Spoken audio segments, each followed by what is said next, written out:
Sabi kang kagawang, dahil naman darara ng mga dahil magkaipungan. Sige na kao, nakamula kao. Kaya sabi kang kagawang, dahil magpilong. Namatay na po na yun eh. Pag may mga katiba ka mo, tapos may mga ang kaiba nito, kalakot kami estado sa dalan. Mga kanuyan ka mo. Dahil man sa bawal kang magpilong, pero bako inang misyon. Sa pagparating mo, mukhang mga naagyan nito sa dalan. Dahil na kung nakakaabot naman sa dapat na kalubalan. Dahil na nito na itatao ang tamang oras, as in tamang panahon, tamang puso, sa inyong tunay na misyon.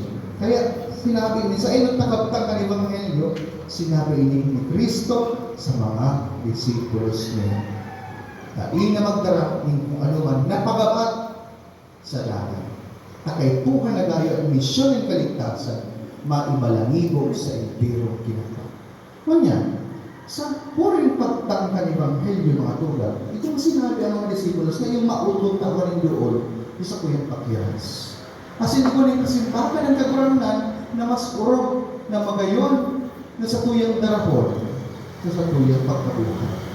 Ano yun? Sabi ni mga disipulos, itapos na sa misyon, nagparalit sila kay Kristo, o kaguranan, daw ang demonyo, nagsusunod sa mo.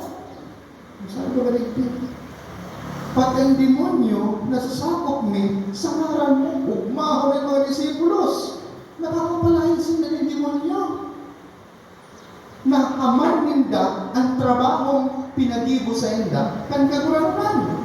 May achievement, may success, maugma sa pagmati.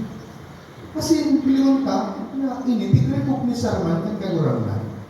Kumbaga, affirm ang mga disipulos. Diba? Pinakuwad ko ang kapangyarihan na magtungtong. Talagang tikumo ba ng mga disipulos? Alagad, bako yan, ang huring tugon ng kaguranan. Sabi niya, dahil ako magugma sa bagay na ini, na ang mga spirito nasasakop, nagpapasakop sa inyo. Bako yan ang dapat na ikaw, ma. Ang mga disipulos, overwhelmed ang trabaho, ginibunin na.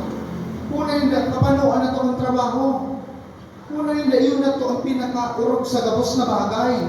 Ang maghimo ang trabaho, ang kakurangan. Ang maging successful sa misyon, ang pagpalangibog, ang marahin na kareta. Ang nagkabako yan, ang dapat na ipag-ugma.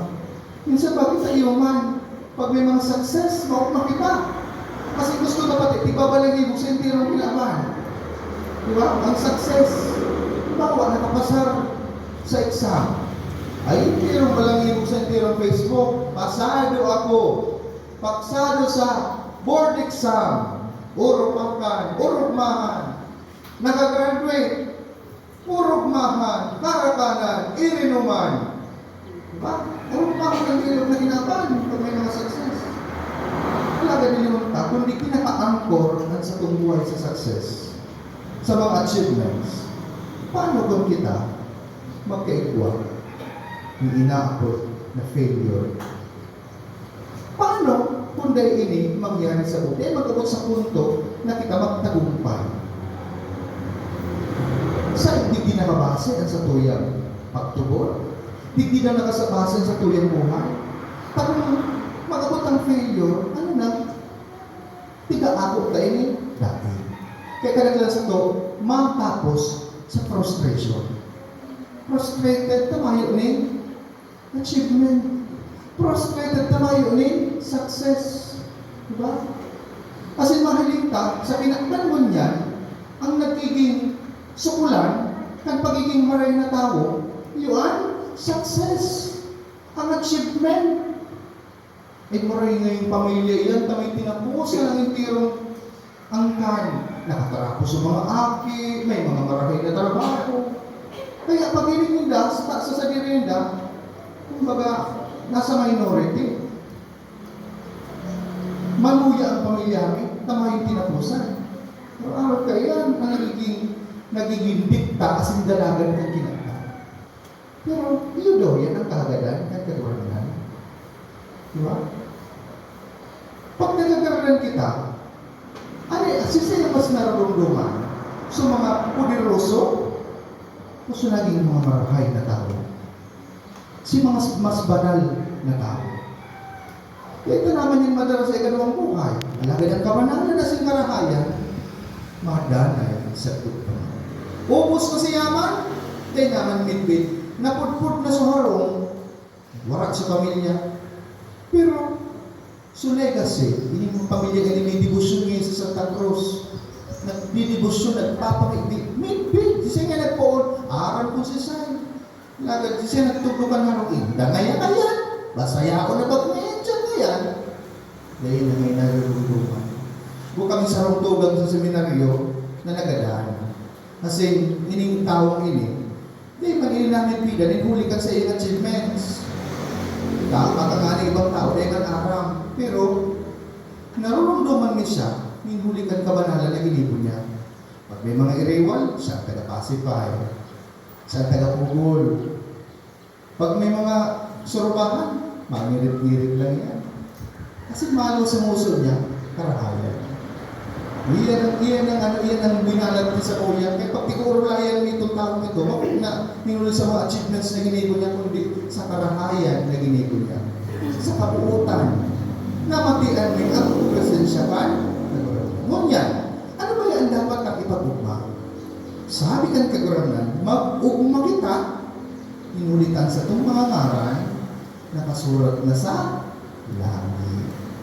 Pagpapalang poder, bagong success, bagong achievements, kundi ramdaman ka. Ano ba yan? Ang purpose ng buhay ka. Pasain ang buhay ka. Sa hali ang buhay ka. Mayong iba. Hali sa Diyos. Asin pabalik sa Diyos.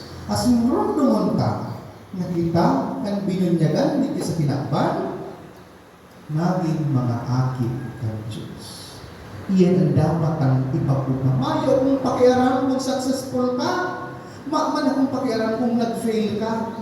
Ang importante, akita ka. Yan ang tinatarang sa mga kaguranan. Kapos kita, kung kita tigtanuman kang kaguranan kang inaapod na infused virtues, ang pagtubod, ang paglao, as in pagkamuot, mas nainot siyang nagtubod. Masaya, ang pagtubod. Nagtubod, nakakayanang taang kinaban as in makakabalik kita giraray sa iya. Naglaom sa satuya. Kung kita tinalanin panglaom as in pagsarig sa kadayan ka Diyos, naglalaom na sa taong kaguranan na mahigiling giraray kita duman sa kalangitan. As in orog sa gabos. Namuot sa to. Ang success, ang failure, pwedeng malingawan ka ng tao. Pag success ka, iba ng tao. Pag fail ka, pabayaan ka. Para kayo ng tao. Diba? Urmahan, naman, nagkahilang, luway na burutasan. Sabi kayo, kang mga agong, o mo niya nagkahilang na, sige daw, ang tama na daw nindo. Di ba kayo? Ang mga limay, ang mga agong. Diba? At ito, nagigiran ng minum-minum, nagigiran ng kalok niya. Pero kung nagkahilang mo ngayon, o sige daw ikaw ang marataman. Mayo lang, lingaw ka na. Alaga, ako kita mag-fail dito sa ginagawa. Ang Diyos, dahil paparaon ang ngaran ka sa langit. Amen?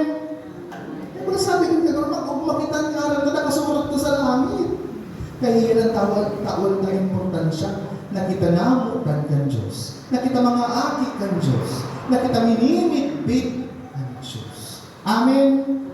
Kaya lugod mga tugang sa pagpadagos niya ito ang banal na selebrasyon ng Eucharistia. Ako untaan sa iya aki. Lugod sa pag-ako pa ang aki ng Diyos na si Kristo, maging siring kita sa iya. Tamanin mas kitang mitbidon na akin. Sa kahuri-huri ng kinaban mga tugang, ang minitbidon lang na sakripisyo ng Diyos, yun sa sakripisyo ng sa iya aki. Asin kung kita padagos na nag-aako ang hawak ni Kristo, bako sa na nakasurat ng ngaran naman sa langit. Kundi nakareserba ang kwarto ka, duman sa langit. Nakareserba sa itong lugar, duman sa langit. Sabi ba ka sa Ebanghelyo, do not store up for yourselves, treasure in heaven. Diba? Magtago kitang yaman, duman sa kalangitan. Pagulig sa kinakban. Ang yaman sa kinakban, dahil tamay babalyo sa kalangitan. Alaga ng yaman sa kalangitan, yako na yan. Kaya ang pinakayaman talaga sa kinapan, na pilitan na raw sa kalangitan, mayong iba, si Jesu Cristo sa Santa Eucharistia na sa tuyang pinagsaselebrado.